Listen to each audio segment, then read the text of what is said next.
اے لوگوں، ان لوگوں میں کتنی محبت. اے لوگوں، قدر والے جانتے ہیں قدر والوں کی قدر کو. قدر والے جانتے ہیں قدر والوں کی قدر کو.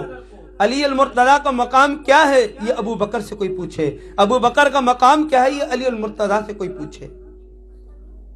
نبی کریم صلی اللہ تعالی علیہ وآلہ وسلم نے جب دین اسلام کی دعوت شروع کی اور حضرت ابو بکر صدیق رضی اللہ تعالی عنہ آپ کو دیکھتے تو عرض کرتے یا رسول اللہ میری خواہش ہے اب ہم علی اعلان عبادت کریں. ہم سچے نہیں ہیں. نبی کریم صلی اللہ تعالی علیہ وسلم نے فرمایا ہم سچے ہیں. تو فرمایا آقا میں چاہتا ہوں اب علی اعلان عبادت کریں. حضرت ابو بکر صدیق کعبے میں جا کر کے عبادت کرنے کے لیے کھڑے ہوتے ہیں.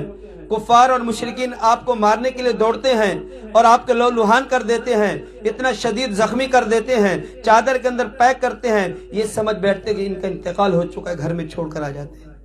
جیسے ہی ابو بکر صدیق رضی اللہ تعالیٰ عنہ بیدار ہوتے ہیں، آنکھ کھلتی ہے، زخموں سے بدن چور ہے، بالکل تکلیف میں نڈھال ہو رہے ہیں، لیکن اپنی ماں سے پوچھتے ہیں میں اس وقت تک پانی نہیں پیوں گا، میں اس وقت تک کھانا نہیں کھاؤں گا جب تک میں آمنہ کے لال کا دیدار نہ کر لوں، جب تک میں آمنہ کے لال کو دیکھ نہ لوں. ماں نے ابھی اسلام قبول نہیں کیا تھا. کہتے ٹھیک ہے چلتے ہیں، ٹھیک ہے چلتے ہیں. تو ماں لے کر کے جاتی ہے اور نبی کریم صلی اللہ تعالی علیہ وآلہ وسلم کے حضور حاضر ہوتی ہے. ابو بکر صدیق دل میں یہ دعا بھی کرتے ہیں اور نبی کریم صلی اللہ تعالی علیہ وآلہ وسلم کی بارگاہ میں عرض بھی کرتے ہیں یا رسول اللہ یہ میری ماں ہے، اس کے لیے دعا کیجئے اللہ اس کو جنت میں داخلہ عطا کرے، مقصد اسلام میں داخل ہو جائے. نبی کریم صلی اللہ تعالی علیہ وآلہ وسلم نے دعا دی. ابو بکر صدیق رضی اللہ تعالیٰ عنہ کی والدہ محترمہ کلمہ پڑھ کر دائرہ اسلام میں داخل ہو گئی. اچھا یہ ابو بکر صدیق وہ صحابی رسول ہیں جن کے والد بھی صحابی تھے، جن کا بیٹا بھی صحابی تھا، جن کا پوتا بھی صحابی تھا. اتنی بڑی عظمتوں اور رفعتوں کے مالک تھے. تو ابو بکر صدیق رضی اللہ تعالی عنہ کی والدہ محترمہ اس دن کے بعد اسلام کے اندر داخل ہو گئی اور دین اسلام کی آبیاری کے لیے اپنا کردار ادا کرنا شروع کر دیا. حضرات محترم ابو بکر صدیق رضی اللہ تعالی عنہ نبی کریم صلی اللہ تعالی علیہ وآلہ وسلم سے والہانہ عشق و محبت کیا کرتے تھے. یہی وجہ ہے پیارے آقا صلی اللہ تعالی علیہ وآلہ وسلم غزوہ تبوک ہو، حنین ہو، بدر ہو، جو معرکے ہوئے، جو غزوات ہوتے رہے، نبی کریم صلی اللہ تعالی علیہ وآلہ وسلم پہ یہ جان سر صحابی ہر وقت نبی کریم کے ساتھ ساتھ رہا. ایک مرتبہ نبی کریم صلی اللہ تعالی علیہ وآلہ وسلم نے پوچھا اے ابو بکر بتا تو صحیح آپ کو کون سا عمل پسند ہے؟ فرمایا یا رسول اللہ الجلوس بین یدیک، میری سب سے بڑی خواہش یہ کہ میں آپ کی مجلس میں بیٹھا رہوں، میں آپ کی مجلس میں بیٹھا رہوں. انظر الی وجہ الیک، آقا میں آپ کی مجلس میں بیٹھوں اور آپ کے چہرے منور کا دیدار کرتا رہوں، آپ کے چہرے کی زیارت کرتا رہوں. میری سب سے بڑی خواہش یہی ہے کہ میں آپ ہی کو دیکھتا رہوں. اے ابو بکر اور کیا خواہش ہے؟ فرمایا انفاق مالی الیک، اپنے مال کو آپ کے اوپر خرچ کرنا، اپنے مال کو آپ کے اوپر خرچ کرنا. یا رسول اللہ یہ میں چاہتا ہوں. نبی کریم صلی اللہ تعالی علیہ وآلہ وسلم نے آپ توجہ تو کریں ساری کی ساری ان خواہشوں کو قبول کیا، ایسی مجلس عطا کی تا صبح قیامت تک. سب سے پہلے محمد عربی اپنی قبر منور سے بیدار ہوں گے، کھڑے ہوں گے اور ایک طرف صدیق اکبر ہوں گے اور ایک طرف عثمان غنی عمر فاروق اعظم ہوں گے. صبح قیامت تک مجلس میں رفاقت عطا کر دی، اپنا سارا مال لٹاتے رہے. ایک شخص وہ ہے جو اپنا مال کسی کے اوپر خرچ کرتا ہے. مثال کے طور پر میرے پاس 1000 روپے ہیں، اب سامنے والا ایک سائل آ گیا، مجھے پتہ یہ میری ضرورت کے 1000 روپے ہیں، لیکن میں نے وہ اپنے اوپر اس کو ترجیح دیتے ہوئے یہ 1000 روپے اس کو دے دیے، اپنے اوپر اس کو ایثار کر دیا، قربان کر دیا، اس کو ترجیح دے دی، اپنا مال اس کو دے دیا نا، یہ اللہ تبارک و تعالیٰ کو بہت زیادہ پسند ہے.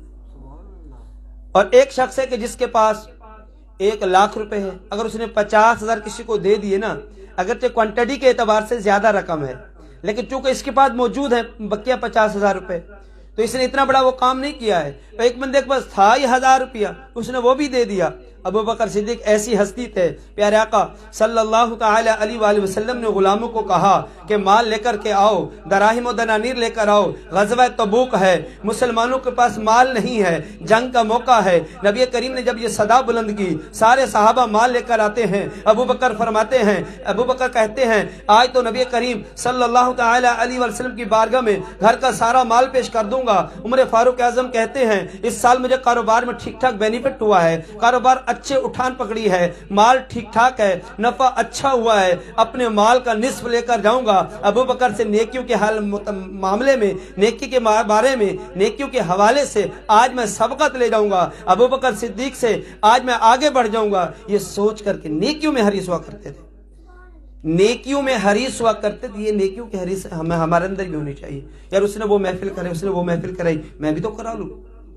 یار وہ 5 نمازیں پڑھتا ہے، یار میں بھی چاہوں گا یار اس کو دیکھا یار اس کی کوئی رکعت رہتی نہیں ہے، میں بھی اپنی رکعت انشاءاللہ مس نہیں ہونے دوں گا۔ تو نیکیوں کے بارے میں آج ہم ان نیکیوں کو حاصل کر سکتے ہیں۔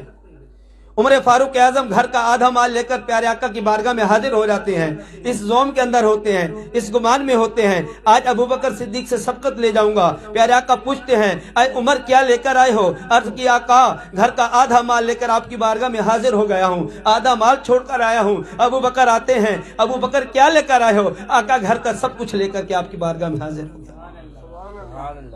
ابو بکر صدیق کے بارے میں آتا ہے گھر کی دیواروں پر ہاتھ مار رہے تھے، کوئی ایسی چیز نہ ہو جو رہ گئی ہو، سارا کا سارا مال اٹھایا نبی کریم کی بارگاہ میں پیش کر دیا۔ بظاہر کوانٹٹی کے اعتبار سے، تعداد کے اعتبار سے عمر فاروق اعظم کا مال زیادہ تھا، لیکن تقوی اور طہارت اور نیکی اور اپنے اوپر ترجیح حضرت ابو بکر صدیق رضی اللہ تعالیٰ عنہ نے دی۔ اگرچہ مال قلیل تھا لیکن اس مال کے اندر مقبولیت زیادہ تھی۔ وہ دونوں مقبول بندے، دونوں کا عمل مقبول ہے، لیکن ہمیں یہ بتایا گیا ہے کہ اے لوگوں نیکیوں کے معاملے میں ایک دوسرے سے سبقت لے جانے کی کوشش کیا کرو۔ حضرت ابو بکر صدیق رضی اللہ تعالیٰ عنہ کی ساری سیرت کا مطالعہ کرتے ہیں، اپنے ہر عمل قول اور فعل سے ہمیں نبی کریم صلی اللہ تعالیٰ علیہ وسلم کی تائید اور نصرت کرتے ہوئے نظر آتے ہیں۔ نبی کریم صلی اللہ تعالیٰ علیہ وسلم دین اسلام کی تبلیغ کرتے رہے، دین اسلام کی تبلیغ اور آبیاری کے لیے اپنا کردار ادا کرتے رہے۔ جب کافروں کا، مشرکین مکہ کا ظلم و ستم بڑھ گیا تو ہجرت کا حکم دے دیا گیا، کیا ہے محمد عربی آپ ہجرت کیجیے۔ تو نبی کریم صلی اللہ تعالی علیہ وآلہ وسلم، آج لوگ اس پر بھی اعتراض کرتے ہیں کہ یار نبی کریم صلی اللہ تعالی علیہ وآلہ وسلم آئے، لوگوں نے جلوس ہی نہیں نکالا، لوگوں نے جھنڈے بلند نہیں کیے۔ کب؟ جب مدینے سے مکے آئے تھے، فتح مکہ کے بعد، جو نبی کریم صلی اللہ تعالی علیہ وسلم کی تعظیم اور توقیر کرنا جانتے تھے، جو محبت کیا کرتے تھے، جن کے دلوں میں محبت ہوا کرتی تھی، ان لوگوں نے کام کر کے دکھایا ہے۔ دنیا اس چیز کو قبول کرتی ہے، ایکسپٹ کرتی ہے۔ سرکار مدینہ جب مکہ سے مدینے گئے، مدینے کے در و دیوار پر بچیوں نے کھڑے ہو کر پیارے آقا کا استقبال کیا پیارے آقا کا۔ اگر آپ پہ یہ عمل کرتا ہے تو اس سے میرے اور آپ کے نبی کے دل کو خوشی محسوس ہوتی ہے۔ چنانچہ نبی کریم صلی اللہ تعالی علیہ وآلہ وسلم نے حضرت ابو بکر صدیق کو بھی ساتھ لیا اور کہا کہ اے ابو بکر، ہجرت کا حکم اللہ سبحانہ و تعالی نے عطا کیا ہے، اب ہجرت کرنی ہے۔ چنانچہ فرمایا یا رسول اللہ کیا میں بھی آپ کے ساتھ جاؤں گا؟ نبی کریم صلی اللہ تعالی علیہ وآلہ وسلم نے فرمایا ہاں اے ابو بکر آپ بھی ساتھ ہوں گے۔ پھر وہ غار ثور کے اندر جاتے ہیں، قربان جائیے، وہاں پر بھی ابو بکر صدیق نے کمال کی چیزیں دیکھی۔ فرماتے ہیں ابو بکر صدیق کو افسوس ہو رہا تھا، غم ہو رہا تھا کہ دشمن قریب آ چکے، اور اگر نیچے جھک کر دیکھتے تو ان کی نظر پڑ جاتی۔ اللہ نے قرآن میں اس آیت کا نزول فرما دیا، لا تحزن ان اللہ معنا، اے محبوب آپ خوف نہ کریں، اللہ تبارک و تعالی سکینہ نازل کر دے گا۔ جو قریب آ رہے تھے اللہ نے کبوتر کو بھیجا، مکڑی کو بھیجا جس نے جالا بن دیا، کبوتر نے انڈے دے دیے، اللہ نے اپنے محبوب کی حفاظت کا سامان بھی پیدا کر دیا۔ اور وہ آئے تھے دیکھنے کے لیے، بظاہر سارے معاملات کرنے کے لیے، لیکن دیکھ نہ سکے۔ اچھا، اس سے قبل ہجرت کی رات نبی کریم صلی اللہ تعالی علیہ وسلم نے علی کے ہاتھ ساری امانتیں سپرد کی۔ چاروں طرف کفار مکہ نے محاصرہ کیا ہوا ہے، نبی کریم صلی اللہ تعالی علیہ وآلہ وسلم قرآن کریم کی تلاوت کرتے ہوئے اور ان پر پھونک مارتے ہوئے چلے گئے. صبح وہ لوگ آئے, دیکھتے تو علی المرتضیٰ بیدار ہو رہے ہیں اور کہنے لگے اے علی یہ کیا ماجرا ہے؟ تو فرمایا نبی کریم صلی اللہ تعالی علیہ وسلم نے مجھے یہاں سننے کا کہا ہے, مجھے تو نہیں پتا کہاں گئے تھے, محاصرہ تو تم لوگوں نے کیا ہوا تھا, چاروں طرف تو تم تھے, تم بتاؤ مجھے کہاں ہے نبی کریم صلی اللہ تعالی علیہ وسلم. اور ان کی آنکھوں میں دھول جھونک کر ان کو کچھ بھی نظر نہیں آیا. تو نبی سے جو محبت نہیں کرتے ان کے معاملات ایسے ہوتے ہیں کہ نبی کی تعظیم اگر دل کے اندر نہ ہو, نبی کی تعظیم و توقیر دل کے اندر نہ ہو, پھر وہ ادب و احترام چاہے کعبے کی طرف کا ہو, چاہے قرآن کی تعظیم و توقیر کا معاملہ ہو, شعار اسلام کی تعظیم و توقیر کا معاملہ ہو, انبیاء کے نام لینے کے معاملات ہوں, صحابہ کے نام لینے کے معاملات ہوں, اس کے اندر تقصیر کے پہلو تلاش کرتے ہوئے نظر آتے. یہ عمل درست نہیں ہے, مسلمان کے یہ شان نہیں دیتی, مسلمان کے شان یہ عمل نہیں ہے, بلکہ مسلمان کے شان یہی ہے اپنے نبی کی تعظیم و توقیر کو تلاش کریں. تو حضرت علی المرتضیٰ کو لٹاتے ہیں, امانتیں سپرد کرتے ہیں, چلے جاتے ہیں. وہاں جا کر کے ایک نبی کریم صلی اللہ تعالی علیہ وسلم کے اس دیوانے نے, ابو بکر صدیق نے سارے غار کی صفائی کی اور سارے سوراخ بند کر دیے.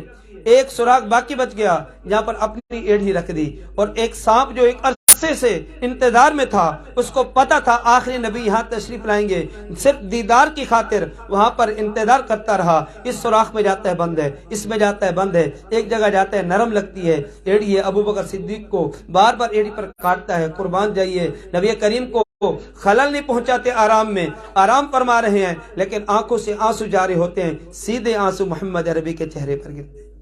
قربان جائے, کتنا بڑا مقدر ہے ان کا.